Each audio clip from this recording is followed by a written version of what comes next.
you were inspired by Osho, Ramana Maharshi, and then Neem Karoli Baba. What all best practices or best things you have incorporated from them?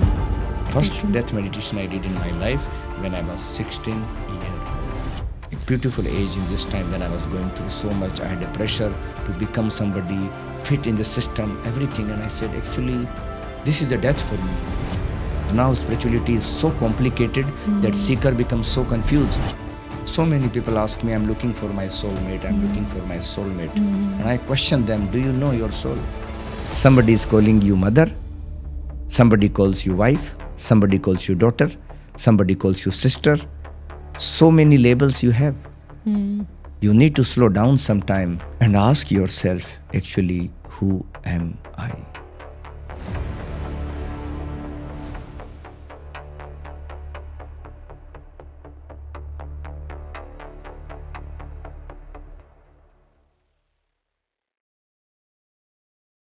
Hi everyone, welcome back to Stories That Matter, where conversations aren't just heard, they are felt. Today on my show, I have a very special guest from Bali who was initiated by Osho when he was just 10 months old. If you think meditation is just about sitting still, and if you think silence can only be achieved by being at peace, and if you are scared of your fears, then today you are at right place. What I love the most about him is his simplicity. Today, he's going to make spirituality sound very simple for you by sharing his exclusive tools and techniques with you. And he's also going to help you to release your fears around death. So let's start our show by welcoming Maitreya Bali on Stories That Matter. Hi, Maitreya. Welcome to Stories That Matter. It's lovely to have you today on our show from Bali. Thank you, Aysha, for inviting me today. And I'm so happy that our timing and alignment fall in the right place.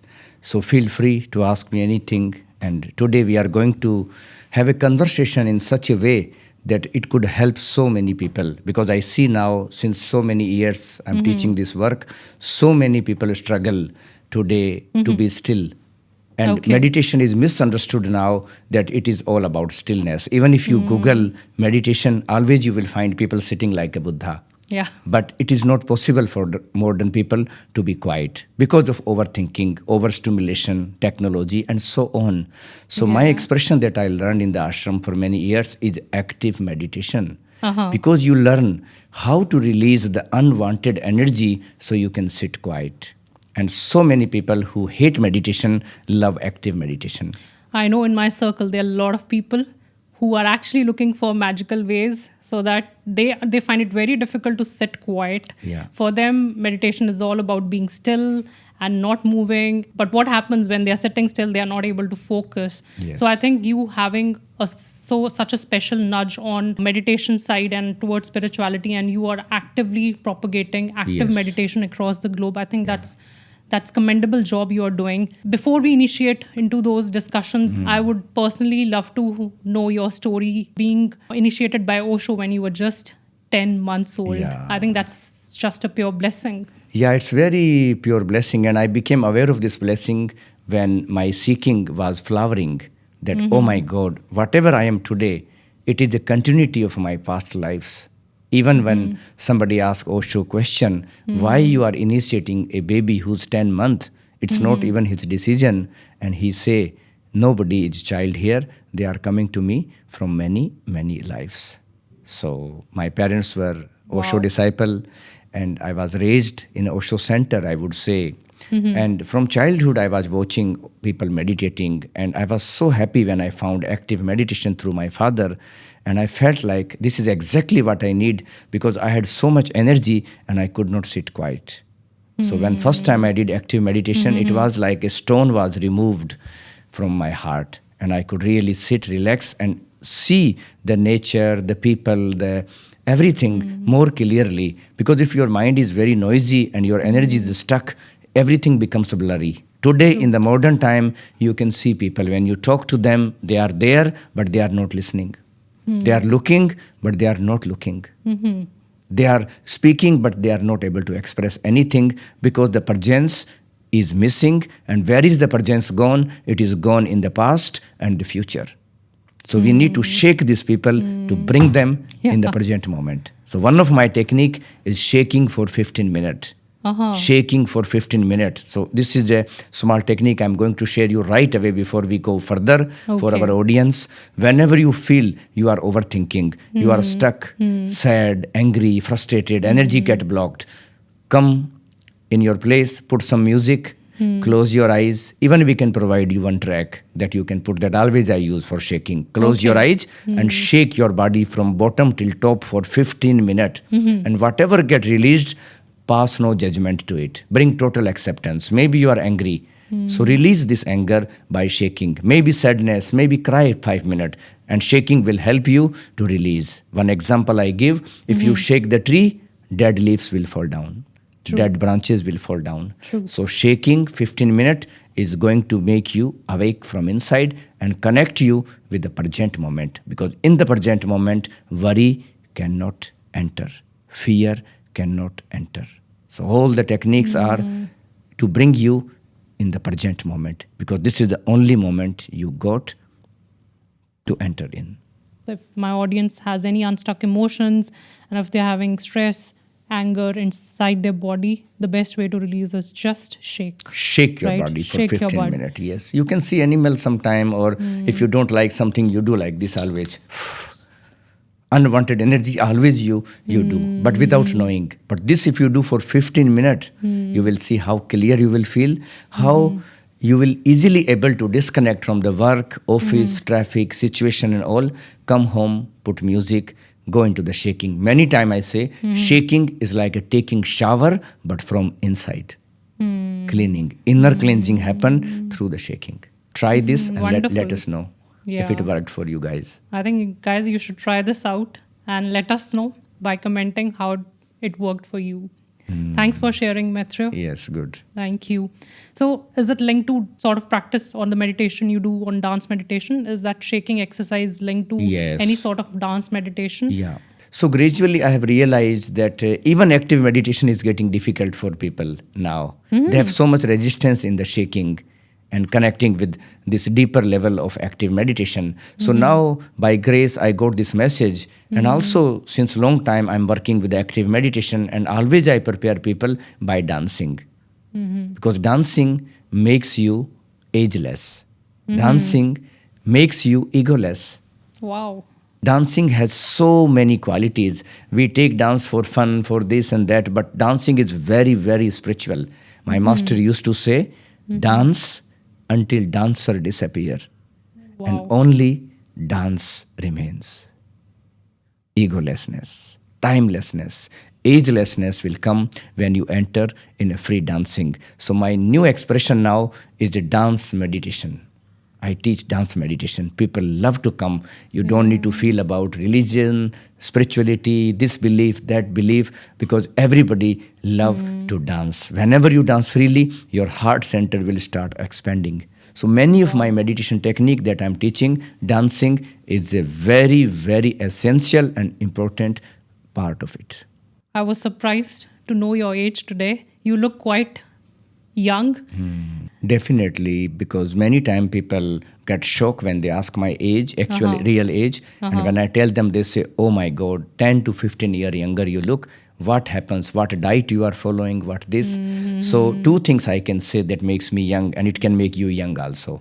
First thing is, try to remain as much as possible in a present moment. And second, do not repress things too much inside. If there is a sadness, then cry it out. Like a children you see. Anytime they cry, anytime they release, just they are a little bit unconscious in that way. But if consciously you can start expressing, energy will continue flow. And you won't become old and rigid. So dancing is the best practice to be free from this age and this rigidity. And I think people love dancing, like they enjoy. I think when you can make meditation an enjoyable moment for anyone, I think it just creates the magic around. It can revive your age, and it can make you look younger. Yes. And it can get you to the present moment, and it can release your stuck emotions. I think it got a lot of power in it. Yeah, so this is my favorite part now. Before any active meditation, I make people stretch their body, little bit shaking, and then I have a good music so people can dance. And dancing also take the pressure away of meditation technique itself. No, it makes you loose because you don't expect anything from the dancing. You just dance. It's overflow. It's intuitive. It has no structure. So it makes you free. I can just tell everyone today, if you have so many problem, overthinking, this, that, even heartbreak is happening, put good music, dance every day 15 to 20 minutes. You can blast your stress by good dancing. A good stress buster. Yeah, good. Good stress buster. Yeah, buster. You can bust your stress by dancing. So Yeah. dance, dance, and dance. Dance, Dance, and dance. dance. Yes, that's my mantra now. That's my slogan. No? Yeah. People come with many problem, and sometimes I say, just dance, dance, dance. That's it. I love it. I read somewhere that you were inspired by Osho, Ramana Maharshi, Neem Neem Karoli Karoli Baba. Baba, yes. So, having a crux of all these three spiritual leaders in their time and ages, what all best practices or best things you have incorporated from them? So Osho has taught me how to express and let go, release, active, dancing, crying, laughing meditation, hugging, love. Everything is like very much expressive. Ramana Maharshi taught me how to be still, how to be still like a mountain. Because the place Ramana Maharshi stayed, it is a very mysterious place in India, southern part of India. There is a Shiva mountain, and the name of the mountain is Arunachala. Okay. Aruna means light. Achal means unmoving. That is the quality of your consciousness. Something in you is not moving. Something in you is not changing. So Ramana Maharshi gave me this experience of unmoving and unchanging in me. Because unless and until there is a center, there cannot be cyclone. So you realize that unchanging, Unmoving, unmoving thing in you. by grace of Ramana Maharshi. So what's special about that place? I've heard like that Yeah. has so much of power. Yeah, that place is very, very powerful. And also this place is known as Shiva mountain. There are 5 elements. So this place is representing the element of the fire. So if you go to this place, we can give you this information more about this place later if you write, comment, or connect with us. This place is like a fireplace. So when you Okay. go there, the karma start burning very, very fast there. Wow. It's heat, Shiva energy of the fire. So much release happen, so much detox happen. Even sometimes people come and they have some kind of physical cleansing happen in this place. So 10 years I was coming and going in this place, and I could say that my first meditation that I shared, that was a dance meditation and laughing meditation, has begun by grace of Ramana Maharshi, by grace of Arunachala. Such a powerful place, and I met so many real seeker in this place who are not spiritually entertaining themselves. They are sincere people I met in this place. They have really worked out in their life, and then they came to this point to break through. So Ramana Maharshi's blessing is for me is to find this unchanging, unmoving in you. But Osho has really prepared me. Without that, I will not able to understanding unchanging and unmoving. Osho was a great preparation. Ramana Maharshi gave me the direction. And then when I came in the energy field of Neem Karoli Baba, his message was so simple. Love all, serve all, feed all. Pure bhakti, pure devotion. Because so many times I see spirituality also can make people arrogant. Spiritual ego can be very strong. Because definitely you feel separate from other people, you know so much, you see so many things, and a certain ego will grow. So Neem Karoli Baba say, love all, serve all, and feed all. That was his message, and I feel very much connected with this message. So if you come to Bali sometime, every 2 weeks I open my home, my space, very small place I live in, and I cook food for 15 to 20 people. I invite unknown people, I don't know them, and they just come to be together. It's like a family frequency, people light family meeting. They enjoy, they laugh, we play little music, and when we go, even we don't meditate. I don't sit there as a teacher. I'm only there as a cook and cleaner. That's it. Okay. So keeps me humble, keeps me grounded, and give me opportunity also people to serve with the food, because food is a healing. Many time I say when you eat food, you should eat in silence. What's the reason? Reason because food is life. And many time you see when we eat on the table, we are talking negative about other people. Mostly our conversations are negative. And while you are eating food, you are charging the food with a negative energy. So Okay. this food is no more healing food. It's toxic. Maybe you are eating organic salad, but if you are talking negative around this food and eating, this food is going to have a toxic energy. Oh my And sometime, even if you are eating something unhealthy, but you are eating with prayer, you are changing the atom of the food. It won't harm you. Really? You have to meditate over this, contemplate this part, what I'm saying. I tell many time people, either you eat food with a positive energy or you eat in silence. Neutral energy, silence, eat food. Because food is listening. Everything, what you are putting in your body, it's going to affect your mood. That's why in the ancient old time, people eat food in silence, with prayer always. That's what in India we call this small gesture prasad. No, the prasad is Yeah. very beautiful word for me. It's like a grace. So first you have this food, you put to the divine, to God, or symbolically to any things. You pray to the food, and then you distribute this food to everyone. And as this food goes inside, your frequency is changing. So let your food also help you to find peace inside. What you are eating, how you are eating, the way you are eating, it's affecting your mental state. If you write it down, all those things, you will be very clear about it.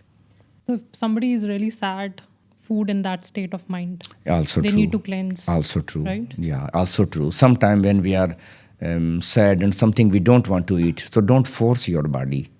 Listen your body. We are listening our mind all the time. We are not listening our body. We are listening our mind. Mind say eat food, body say I'm full. But we just eat it because mind we have given so much power. That's why heart meditation is very, very important. Today I'm going to teach you one practice how to shift energy from the mind and bring to the heart. And then have wonderful. more love for your body. Yeah. No? So many people are directly working on the body, but they don't know how to little bit be more aware of their mind. One thought and they are disturbed for whole day. Mind became so full and heart became empty.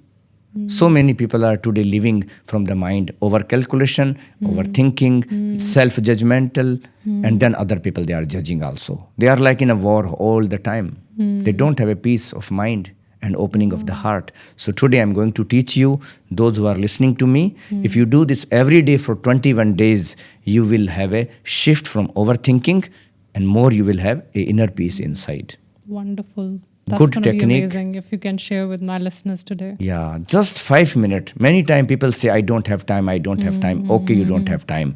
But I'm going to give you 5-minute tool that you need to practice every night, every morning, if you want to make a shift from overthinking, worrying, anxiety. Oh, wonderful. Let's do that. Yeah, so every night when you go to sleep and when you are about to fall in sleep, this time put your both palm on your heart center, middle of Okay. your chest, Okay. holding yourself, loving yourself, saying thank you to yourself for going through all the up down of the day. Many times I say everybody goes through up down during the day. Nobody want to have a bad experience when we wake up, but still life bring to you to learn the lesson, to Yeah. let go. Yeah. So every night, before you fall in sleep, place your both palm on your heart center and do not think about tomorrow. Tomorrow will become today when you wake up. Yeah. So don't sleep thinking about work tomorrow, meetings tomorrow, responsibilities tomorrow. Learn every day to disconnect this energy and sleep in a present moment from the heart center. It will help you to have a deeper sleep, more positive sleep.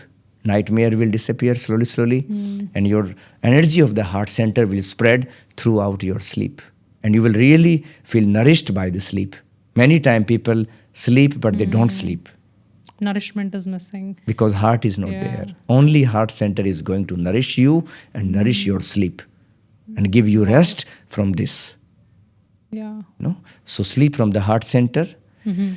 As you wake up in the morning, one thing now everybody does, smartphone.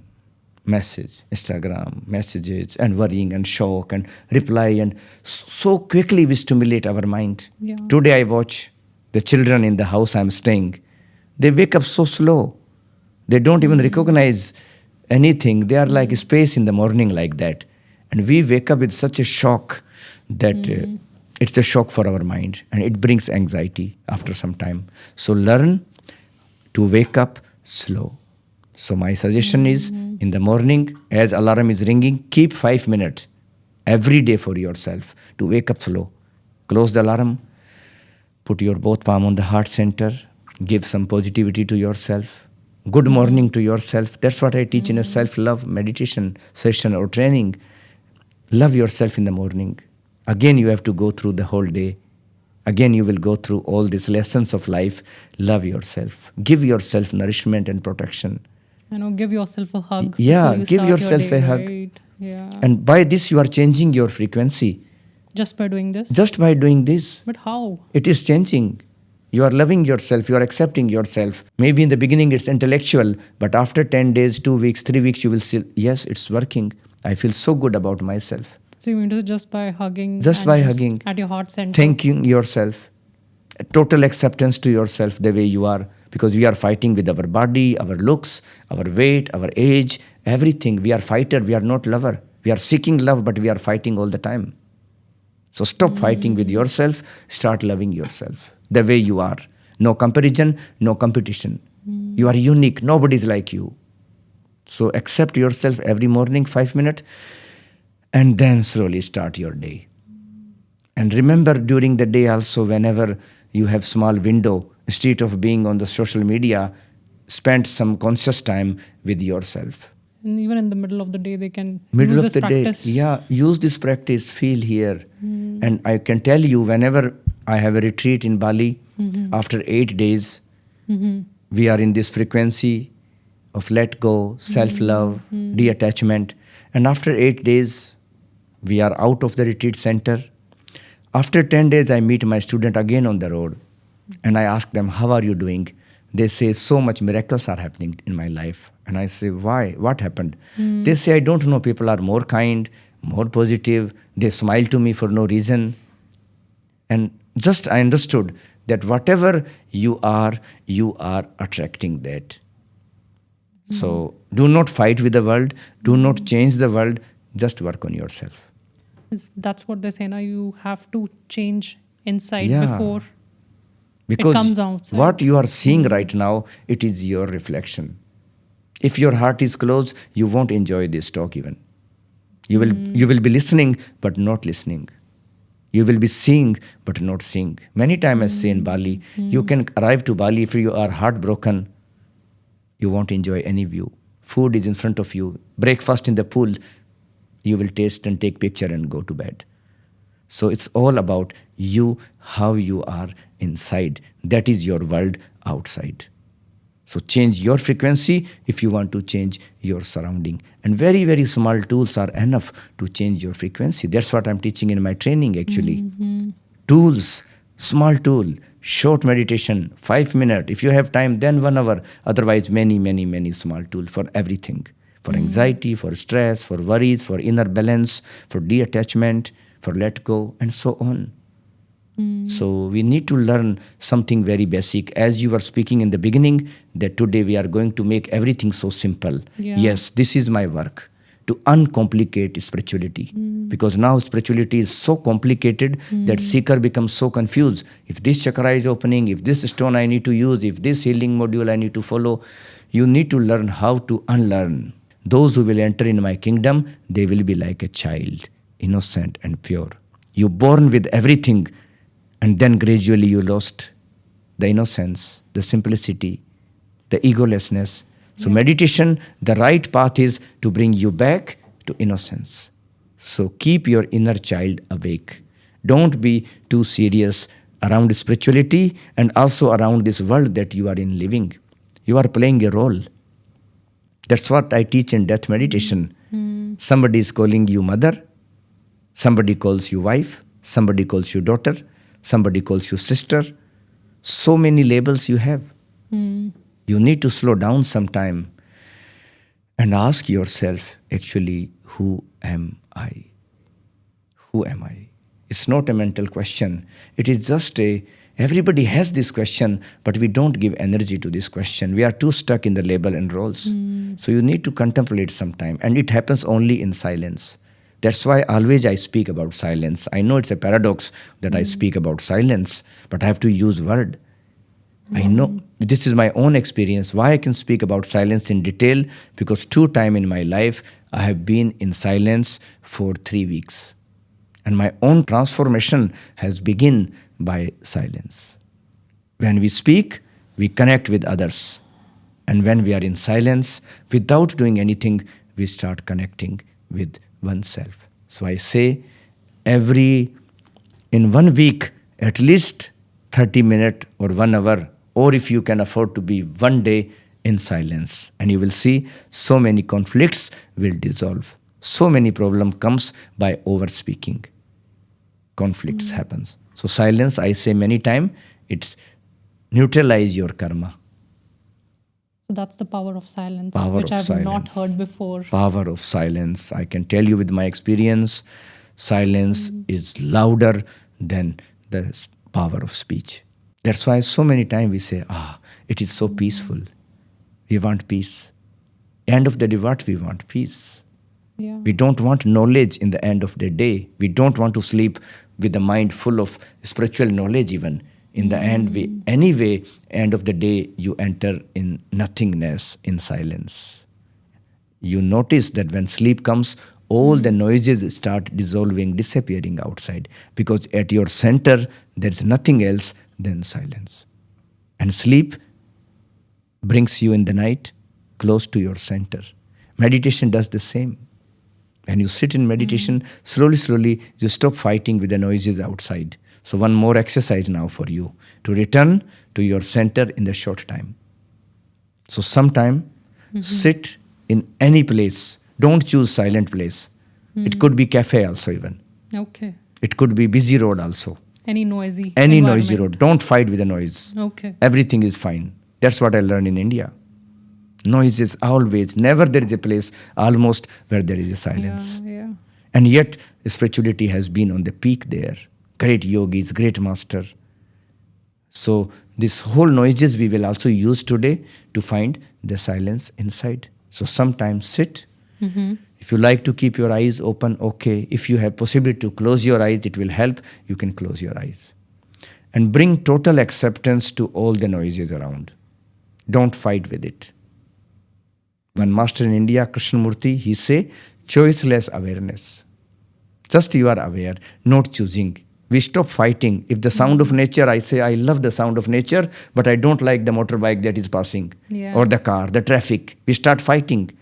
That's why many people become frustrated in the meditation because they start fighting. They want to choose only peace and they are against noise.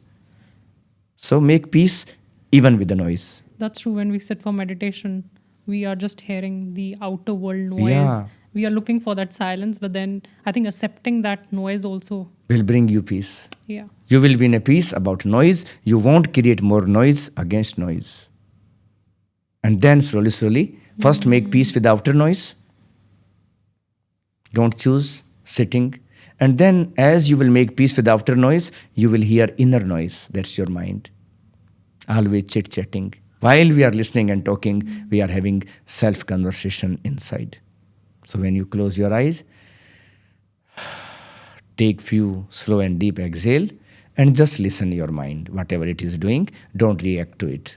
Don't cling to it. Don't focus on any thought. Don't try to make your mind peaceful. Let monkey mind jump up and down. You are not interested. Choiceless awareness of your mind will bring peace to you. Wherever you are, after you will look around, everything is peaceful and in harmony. What happened? Middle of the noise, you are feeling this moment of quietness. Wow. So, choiceless awareness will bring you in quietness in the middle of the noise. Try this Wonderful. meditation sometime. That's powerful. That's a powerful thing. I think that's where most of the people get stuck, where they feel like when they are sitting for meditation, they feel like, I'm not able to meditate. Yeah.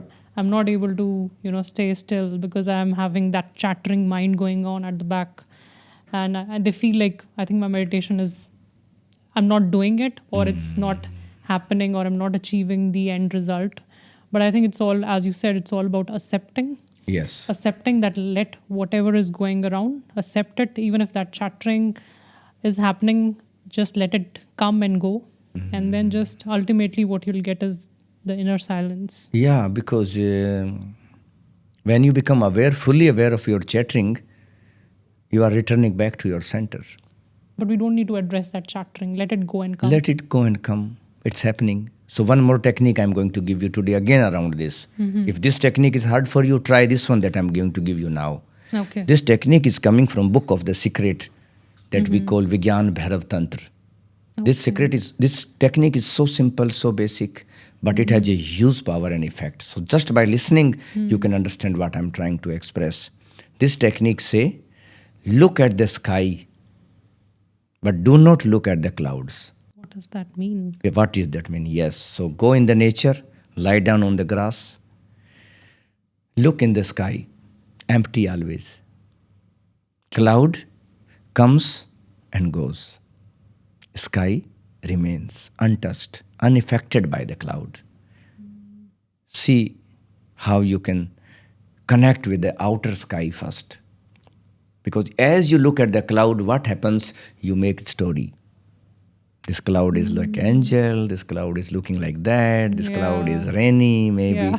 So story begins when you look at the cloud. Yeah. No? So much. So many times, like when you look, we're like, oh, this looks like Yes. a heart. This looks like a bird. Yes. This looks like Ganesh tree or whatever. Yes. But I So when think, you look at the empty sky, you will have a minimum thoughts around it. So peaceful. And you know, by looking at the sky every day, one day you will realize, oh my God, sky is eternal and clouds are temporary. And I don't want to put my energy in that what is changing all the time and temporary, because then I will feel frustrated, nervous, afraid, loose, sad, everything. You are in bad investor. A good investor is investing in the sky, not in the clouds. Oh my God. That holds so much of depth. So the good investment is in the unchanging and unmoving. That is my death meditation. I want you to invest wisely. No? People always investing in this. I'm investor, I come Dubai, everybody is investor here. But investing in what? In that which will not go with you, which will leave you one day completely. I was staying in one person's house now in Dubai, and in front of my house there is a royal graveyard. And I told him, all the millionaires are sitting here, lying down there. What they could have taken with them? Nothing. Everything left behind. So when you see this, your investment is wise. I'm not against the world, I'm not against the money, I'm not against the material world. Everything is okay. But remember, it is temporary, temporary, temporary. And in this life, you have to find what is eternal, eternal, eternal. That's why the symbol of lotus is the most powerful symbol. Lives in the mud, but untouched by it. That's how we should live our life. We should live our life like that. Only then you will feel, I have lived and I can let go. Let go of that which was on the first place, not mine. Let go of that. On the first place, it was not yours. It was only an idea that you say it is mine. And when it goes, you suffer. That's why awakening. What is awakening? Awakening is to putting light and seeing things clearly. What is not yours, it is not yours. That's it. Don't fool around whole life making effort to make it permanent, because it will go one day.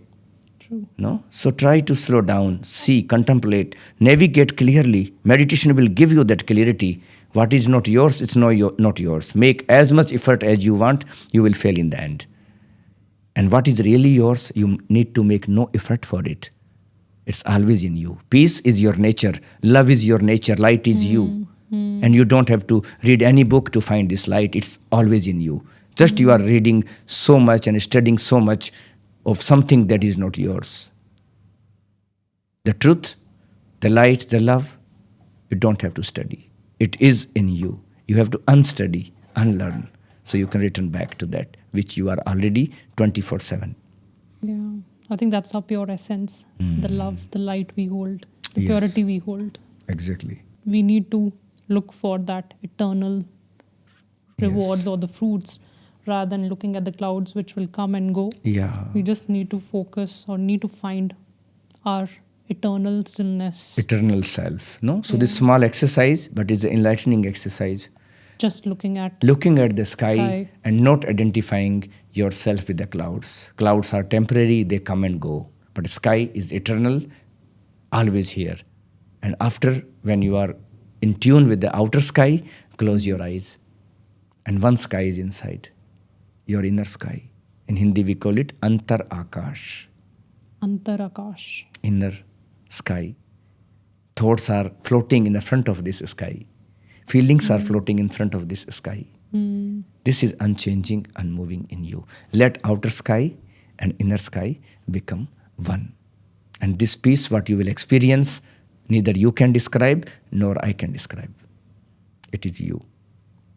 What is changing and moving, it's just reflection in the mirror. My God, that's really powerful. So all the work is to make you aware and sense, and make you wise.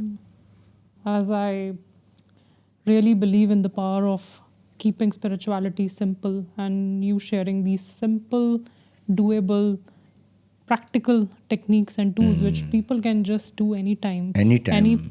Any part of the day, anytime during the day or anytime they want. I think it's just about connecting with your pure essence, the inner Yes. essence, as you call the Antaratma. Yes. I think just find Inner that self. inner self. Because without inner self, we are not existing. How could we exist without that love? Many times I say, sometime observe your breath. Who is bringing this breath to you to keep you alive? From universe, breath is coming to you. We never meditate over our breath. Whole day passes and we never say thank you to this breath that comes in. Every day, at least 5 minutes, say thank you to incoming breath and outgoing breath from your heart center.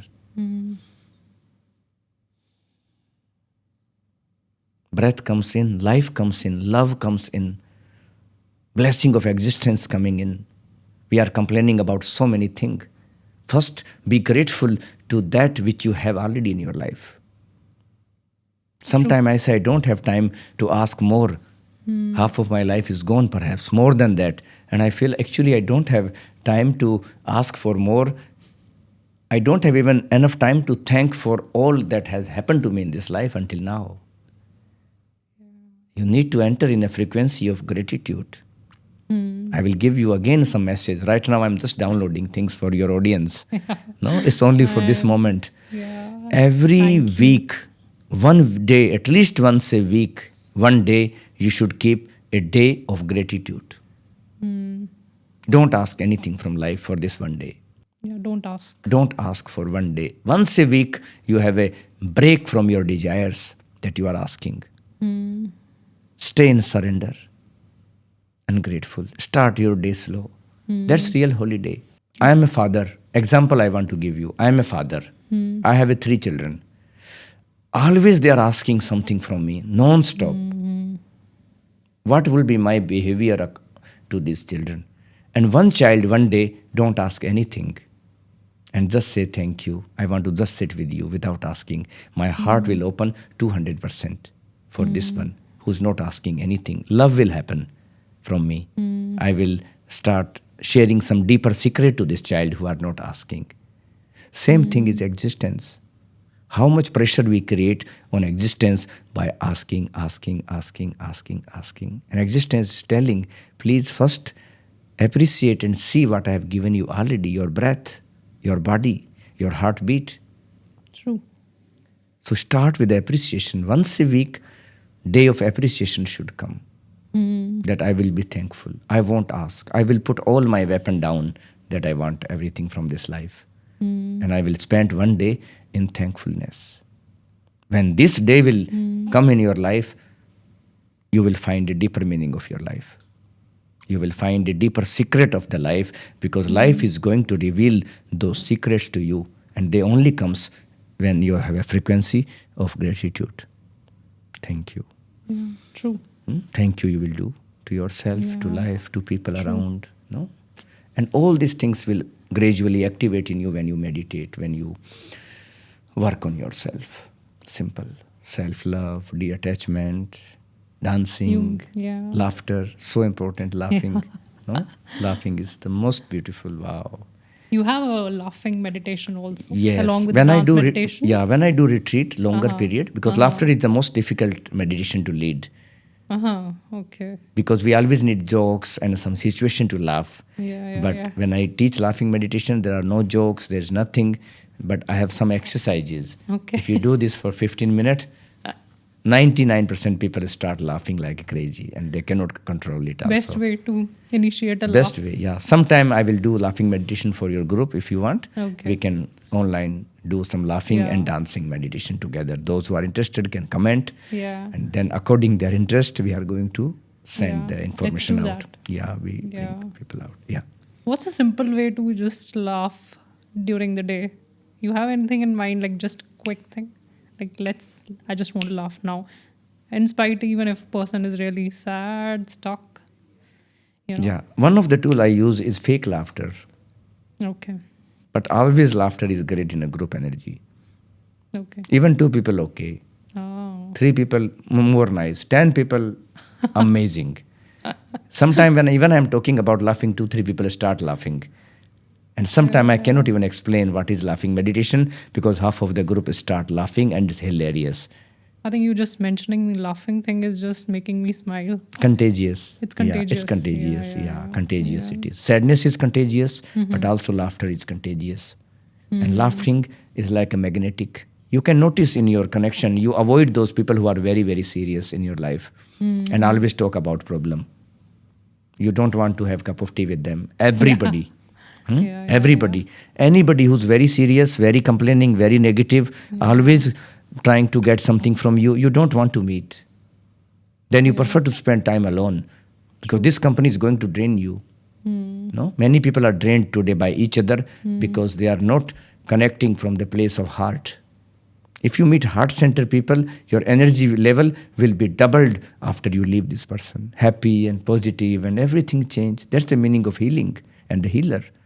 Not it's about a skill of some crystal or all. You can use all these things, but the real healing happen from the person who has an open heart.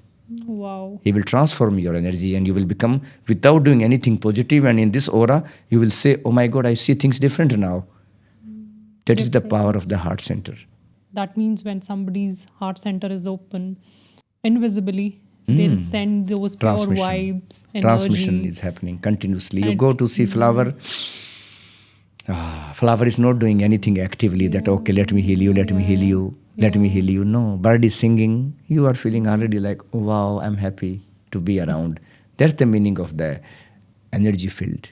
Everybody is carrying certain energy field and you can change your energy field. So I have one more small technique for you today. Thank you. How Let's to do- change your energy field Instantly. instantly. Instantly. Everything is small now, short, because we are running, time is less, everybody is going, and yet. So today in this, our talk, maybe everybody will find at least one tool for them. We have given now so much tool, technique, explain them little bit deeply. So at least 1 or 2 tool you can apply and see if it works for you. So in this exercise, I'm going to show you, and first you can watch me, and after you can practice with me together. Okay. So in this exercise, you will rub your palm, create some heat, activate both channel, left and right. I will close my eyes and show you. So I will close my eyes and I will bring my both palms in front of each other. And you will know that now you cannot move more further very fast. You will notice energy field between your palms. Some people feel very close, some far, but you will notice your click.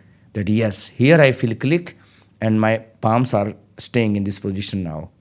And now start noticing the energy field between your palm, the warmth. And then bring your palms more closer. Notice the warmth, electricity between your palm. Bring more closer. Very slow. Notice the warmth, heat, vibration. Very slow. And now, last time, very, very small gap between your palms. Don't touch them. And after, connect and bring it to your heart center. In this, you are balancing your masculine and feminine, your Shiva and Shakti, your yin and yang. And whenever you will sit like this for 5 minutes, your mood will start changing. You cannot complain in this. You cannot think negative about anybody in this. Your frequency will start changing. Not only that, you will have a protective energy field around you where negative thought from outside cannot enter in your energetic field. That's why all the prayers, rituals, Buddhism, Hindus, this, that, Balinese people, always Namaste. Looks like Namaste is a gesture of greeting. No, it's much more than that. That's what I teach. It's called active Namaste. And you will feel inner peace instantly. Sometime I say, if nothing is working in your life, sit quietly with Namaste, close your eyes, maybe tears come, maybe smile come, grateful, positive, peaceful, harmony inside, harmony outside.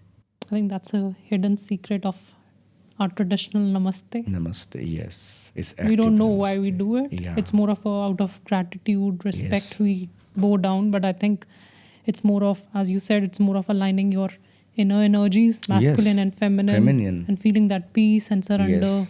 to the universe. Yes, and one thing also I will tell you, whenever you will do this Namaste from your heart center really, it will change frequency of other person also in front of you. That's magical. So whenever you are humble, you attract blessing from universe and from other people also. So bring every day a good conscious Namaste in your life and don't connect it with the religion and all. True. It's very scientific because half of your body is masculine, half of your body is feminine. And whenever you will sit in this Namaste, you will also make peace with your ancestors, your Okay. parents, your kids. 7th generation get healing when you are healed. In a corporate world where women have to be strong and soft at the same time, how do women can balance that in their lives? Yeah, it is challenging these days that we are all mixed up now, no, in the work. Everything is too. That's why meditation is going to bring you into the peace and relaxation where you forget all these roles and struggles. No? Meditation makes you peaceful, humble, in the harmony. So even if you are working in a corporate world or driving something hard or you have to be in the world and all, gradually meditation will give you this insight that this is one of my role, but it's not me. That will give you a relaxation around your expression, maybe that is masculine outside. So meditation will show you slowly that actually what I am inside is untouched by my work. That's it.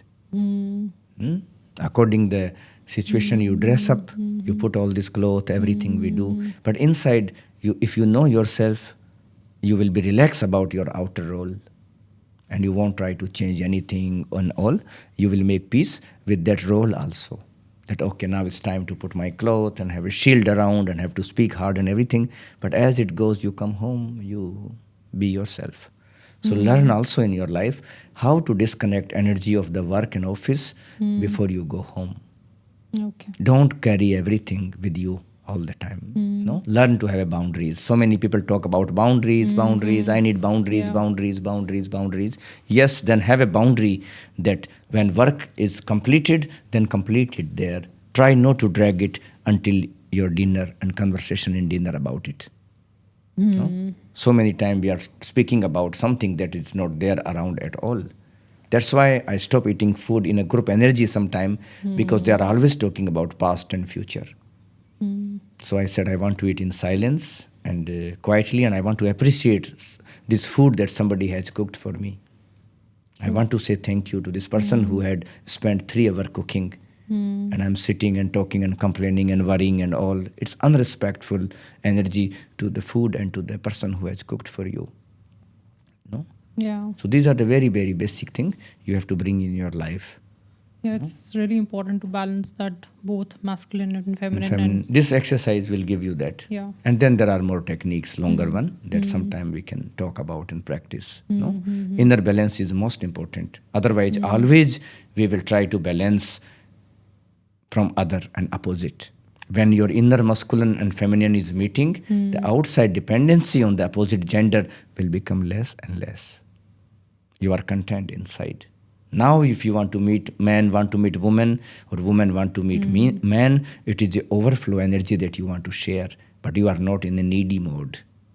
I think that's a good way to even think of when you are thinking to start or you're thinking to go in any relationship. Yes. I think that should be the first step Exactly. to consider, that your cup should overflow the other Overflow. person rather than expecting Yes, from exactly, the other person. exactly. Otherwise, you will be again empty, and other person don't have anything. Two empty cup are going to create lots of noise. Two empty cup will create lots of noise. That's why so many relationship looks very promising in the beginning, but as you see the other one's cup is empty, you feel like, oh, I'm betrayed. There's no love. I just gave everything and nothing came in the return, and everything. Person is struggling, suffering, and going in their own loop. And you got nothing, other got nothing. You crash and you try to fix, but it cannot fix. So first responsibility is your own self-love, your own inner union. Then outer union will be a presenceful union, not an empty union. No? I think that's a good advice you have given around relationships, people who are looking for their partners. I think that's a good place to start with. So many people ask me, I'm looking for my soulmate, I'm looking for my soulmate. And I question them, do you know your soul? How can you look for soulmate if you don't know that you have soul inside and you are aware of your soul? Yeah. Looks very romantic to look for soulmate, but unless and until you know your own soul, your own presence, you won't recognize somebody else's soul and the presence. Everything is beginning from you. Find your soul first before you look for soulmate. Very apt. Simple, clear situation. True. Self-love, then you will attract love from outside also. If you cannot spend 2 minutes with yourself, how can you imagine that somebody else will spend so much time with you? If your company is so full of boredom that you can't be 2 minutes alone and breathe and love yourself, how can you expect that somebody else will sit and enjoy your company? So first, start enjoying your own company. Start loving yourself. Start respecting yourself. Start appreciating yourself. So you will attract these qualities from others too. Every day I wake up in the morning, same thing, heart meditation I do. I don't want to put myself down. No? It's okay. I am the most valuable and precious one. Sometimes I see people, glass fall down, I broke some glass, and they feel so guilt, so bad. 10 times they say, I'm sorry I broke your glass, I'm sorry I broke your glass.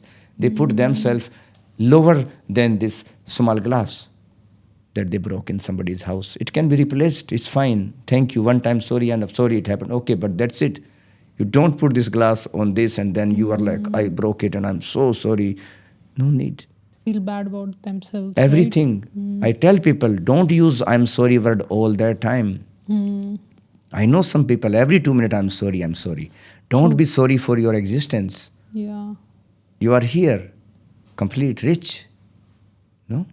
So do not use these negative words all that time and put your light down, down, down. For everything, you put yourself down. I was entering, like last week, I was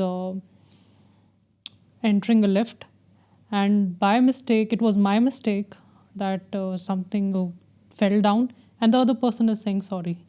So that clearly reflects, people have that ingrained sorry in them so much, like they are not valuing their own self. Like, for even if they don't do anything wrong, the words which will come out of their mouth is just sorry. Sorry, So they overuse sorry so much because they are not valuing themselves. Yeah, exactly. Right. Look at the psychology behind I'm sorry all the time. I don't teach people to be arrogant. Even I teach I'm sorry meditation sometime when you ask and you say I'm sorry in that way. But you are doing consciously, not mechanically.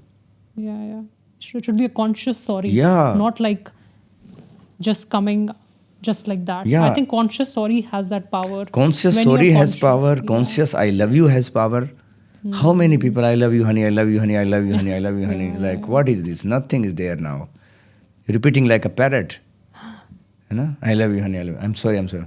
No meaning. You are There's just no value. just superficially you are making it like a something. So you consciously you mean it. No? So other will also feel it. Very true. I think that's you said, like, we have to live consciously on this planet. Exactly. And what a great way to start that consciousness by being conscious of our words, Yeah. being conscious of how we say sorry, being conscious of how we say I love you to someone, being conscious of saying thank you to someone. Yes. I think that's a good place to start. And these thoughts were actually running in my mind for so long, and today actually you triggered them. That we need to have control and we need to be so conscious of what's coming out, and that's what is more valuable, and that is what will make meaning, or it has that essence which it holds. Else it's like just saying, randomly to anyone, anywhere, just saying sorry, thank you, okay. I think Yes. that doesn't Yes. hold any value. Yeah. We have to become manual and conscious, not automatic unconscious behavior. And only being conscious is going to make you free. And only being conscious is make you understand the secret of existence. That is not in the books. Not in the books. That's not in the books. I have never read more than 2 books in my life. Really? I'm just empty. Everything comes by grace. Even this talk, what we are doing, is unscripted. It's just talk. It's just heart to heart. I just want to help people. I want to help seekers. I want to bring the message out so this place can be a better place to live. Sometimes people ask me, what is your dream? Do you want to buy villa? Do you want to open a community ashram? Nothing. And I ask, what do I want here? And then I contemplate, I meditate, then my palms go on the heart center. And I say, actually, I want to see this planet in peace, in love, in harmony, in full of creativity, full of music, full of dance, full of celebration. One of the beautiful planet we are living in. And look what we have done to it. We are destroying it. We are fighting so many wars, so many destruction. So all I want actually from my heart is peace on the earth. No more wars, no more destruction. And I want to see people smiling, happy, appreciating the nature and everything. That is my wish. That is my desire. If this happens, I'm already in the community. I'm already in the ashram. Yeah. I don't need my personal villa. Whole earth is mine. No? Wow, so beautiful. Yeah, unpersonal energy, universal. I want universe with me, not personal things. No? So if everybody can come a little bit more in this openness, planet will become a beautiful place to live. That is my wish. And I recently visited the vicinity where you were conducting death meditation, and I was so surprised that there were a good bunch of people who actually wanted to overcome the fears around death. I want to understand like what death meditation is and what is the importance and what gets people together to face the death. What is the importance of death meditation? When you meditate over death, you come to know deathlessness. You meditate over darkness, you come to know the light. So you don't afraid from death, you don't afraid from darkness, you make peace with it. One example I will give you about death meditation. In the dark night, you see rope that look like a snake and you're afraid. Your heartbeat goes fast. Every experience of the fear is real. And then somebody come and put light on this street and you say, oh my God, this is only a rope. Yeah. Your fear is gone. You put Yeah. this rope in your neck even and you start Yeah. playing with it. Yeah. Same thing that was giving you so much fear and panic. Just by seeing it closely, it made you free. So in True. same way, we go close to death meditation through visualization, through imagination, through very gentle breath work about detachment that I call breath of detachment. I think detachment, people are suffering with a lot of attachment issues nowadays. They are Yeah. attached to relations. They are attached to the material possessions. They are attached to love.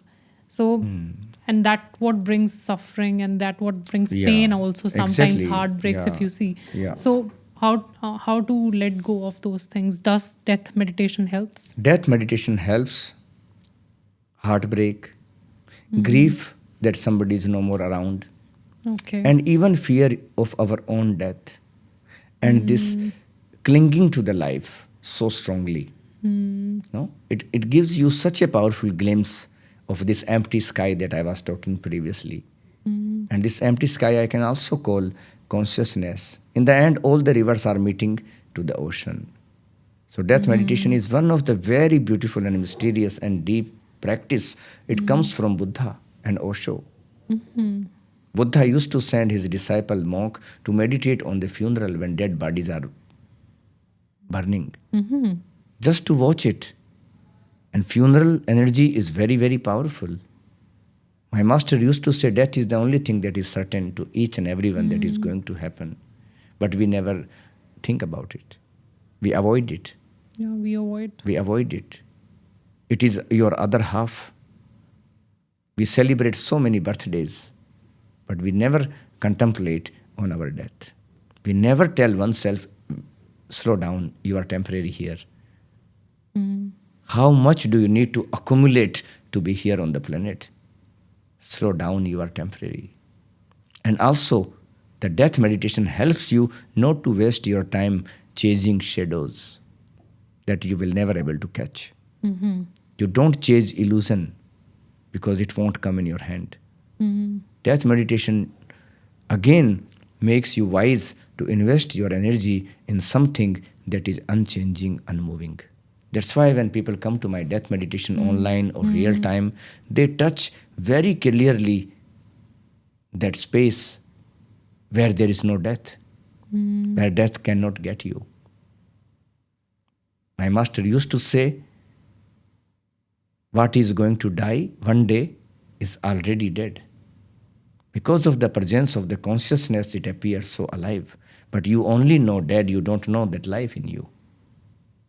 So that is I feel, one of the very ancient practice I'm teaching, and I want everybody one day to experience this meditation, because this meditation has changed my life when I was so young.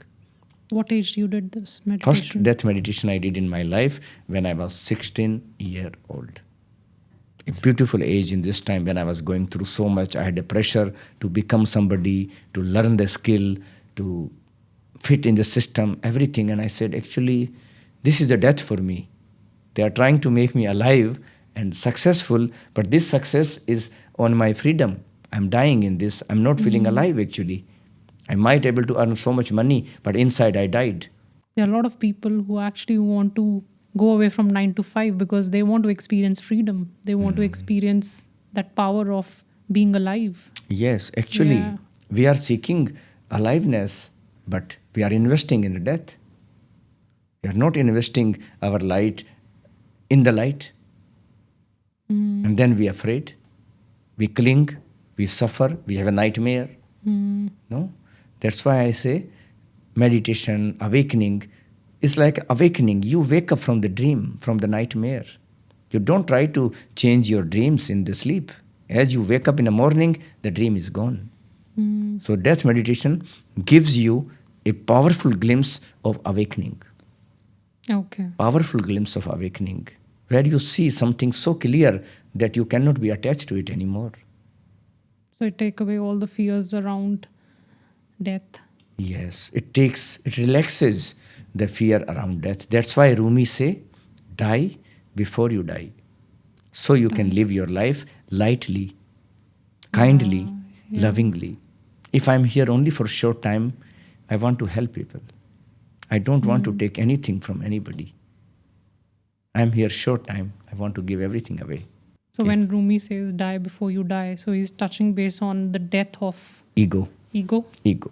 Yes, ego. Identification with body. No. What is ego? What is not yours? If you call it, it's mine, it is a presence of the ego. Very clearly I know deep down, this body is made by two people. Two people are sitting in front of you. I can also live with this thought that this body is my temple. I am the caretaker of it. I will take care of it with so much love and care, and one day I have to give this instrument back. I've used it 70, 80 years. One day it has to be dropped. It will go by itself. But also I can cling to it.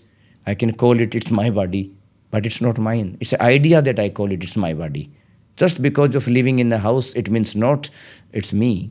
No? It's very deep things, it's very deep topic. But this topic, this contemplation, meditating over this, it has a very much power of freedom, presence. That's why I say, meditate over death and enter in deathlessness. Meditate over darkness, enter in the light. Beautiful. Like this. People try to cling to the life, in the end they die because they don't live. So when this death meditation works for you, not only one time, maybe few times you have to go in it until you really get this sense of consciousness, who you are. You first time you start living life, you appreciating. No? You start appreciating. You don't take anything for granted. And you live so much deeply that one day look like 10 days for me now. When I live now one day, every moment I'm aware. So much to live. Whole day when I go in the night in the sleep, I have lived my day. Nothing is missing. Because you're living so consciously. So consciously, so alively, just because of the death meditation. Because I know I can't repeat these moments again. One of the meeting will be the last meeting with some people. I saw when we were entering also, you were appreciating each and every step and the things around, the restaurants around, the people around. You were appreciating, and that's how you are living each and every moment. Yeah, I'm living more and more in a present moment, more and more present. here and now, more and more here. One day for me is like so many days, and one life will be like so many lives you have lived, and you completed your karma. This presence, being present, is like burning your karma. And Being present. by being present is light.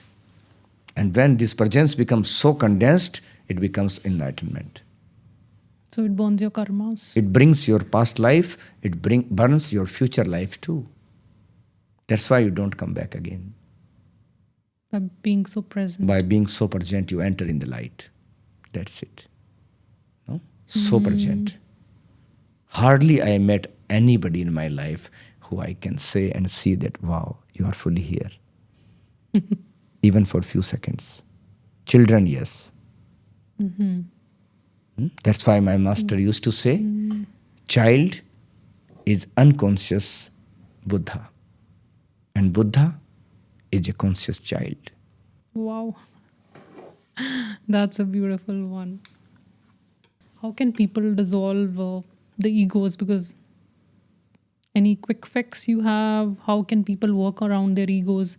People know it's essential part of their being, right? It is part of them. Yeah, like there are two ways. Like when you become so aware, the smell of the ego will become less and less. So being aware and conscious. Yeah, is being the way to aware of dissolve. conscious. Now if I ask you question, and everybody can listen to my question and try to answer in your heart when you are listening to us. If I ask you question, are you taking your breath or your breath is happening by itself? Take some time to understand my question and answer. Are you taking your breaths or your breath is happening by itself? What is your honest answer and conscious answer? Are you breathing or breath is happening? Breath is just happening by itself. So there is no I. So breath awareness is going to bring you in egolessness. Sometime sit, close your eyes, notice your breath.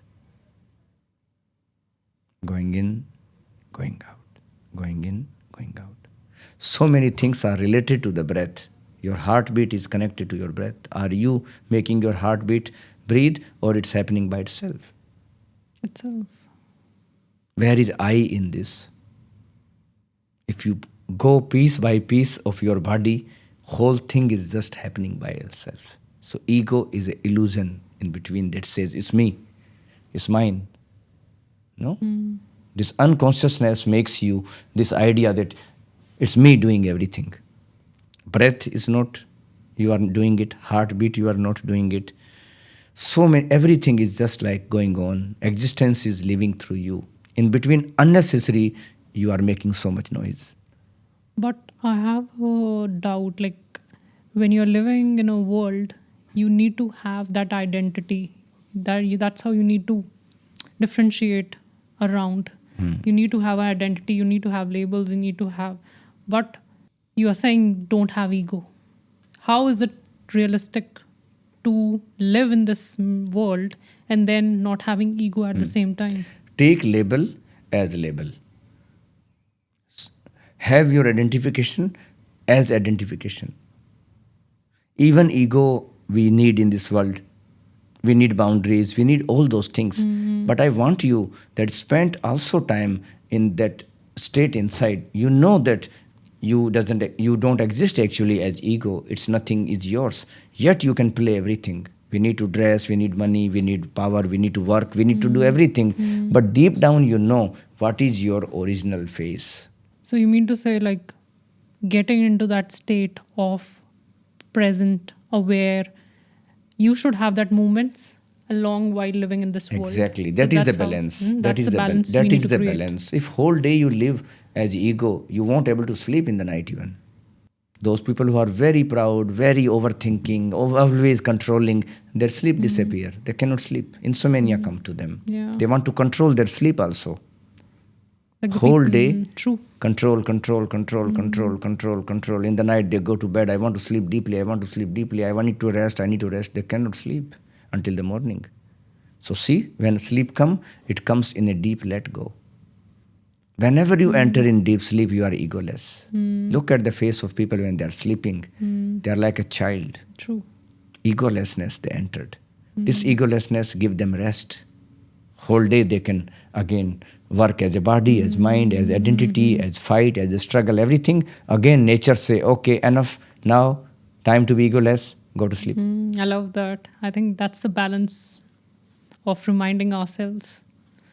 So And, yeah. you can also invite these moments sometime during the day also. That's the death meditation.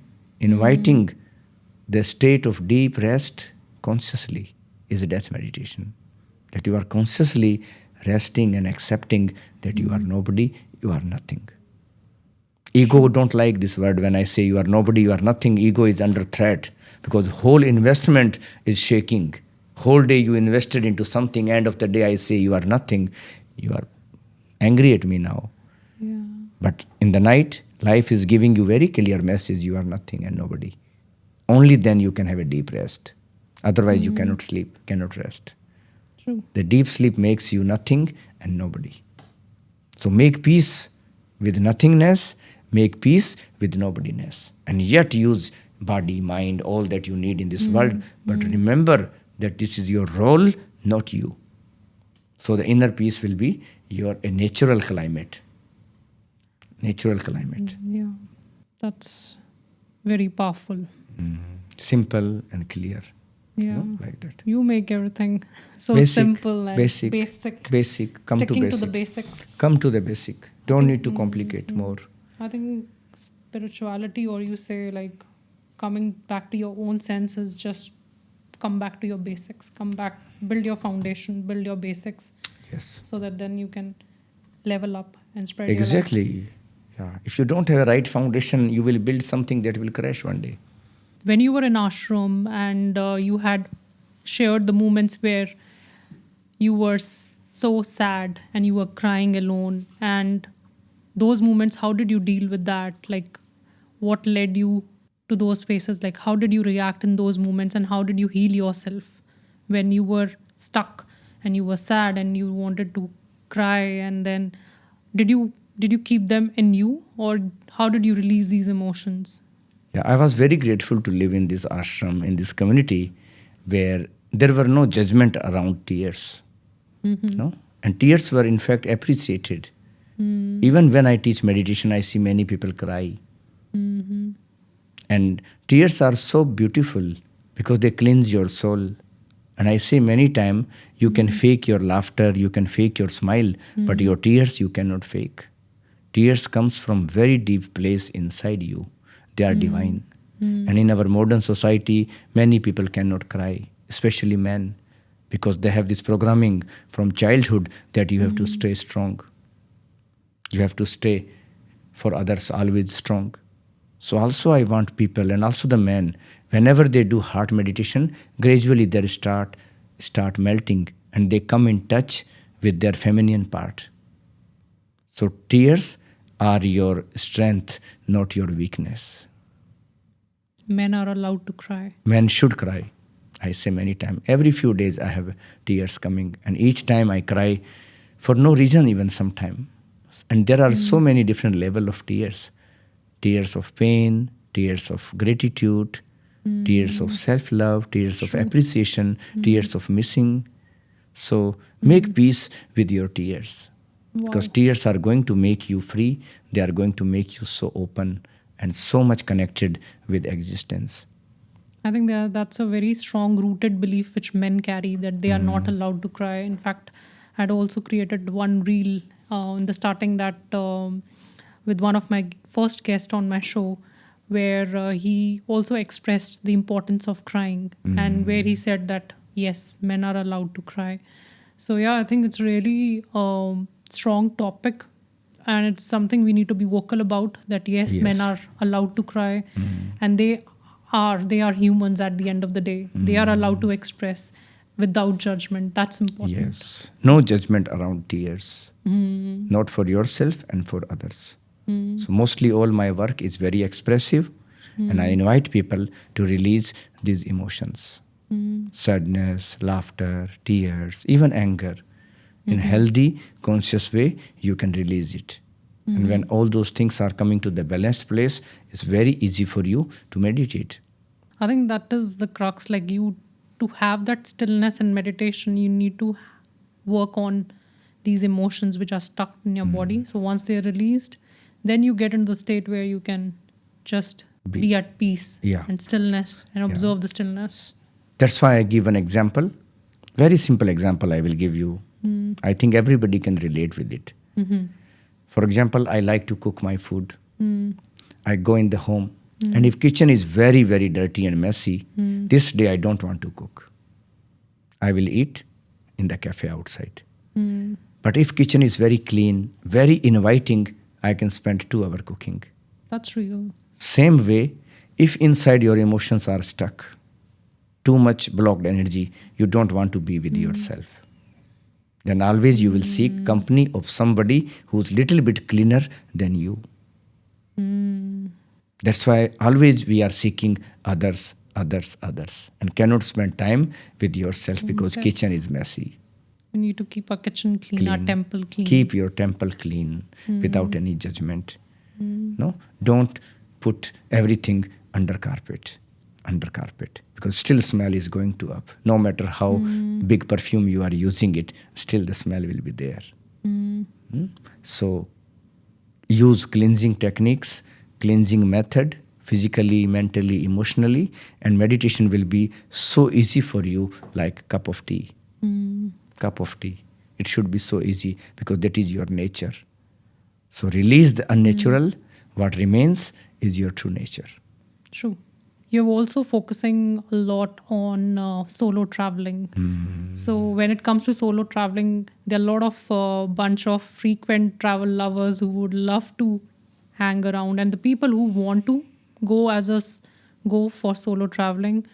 What is your take on it? Yeah, with my experience, I can say the solo traveling is a soulful traveling. Because the presence of your soul becomes so awake when you are traveling solo. Your intuition reaches to maximum. You start navigating your move according your intuition. You learn how to take risk, and you also learn how to eat your dinner alone. And one thing is the beauty of solo traveling is that you are really never solo. You start meeting and attracting the similar people like you. That will never happen in a group energy. Group looks safe, but it's not fully alive. Everybody will pull in a different direction, and you will start experiencing according the collective energy of the group. True. Your gift cannot reach to you.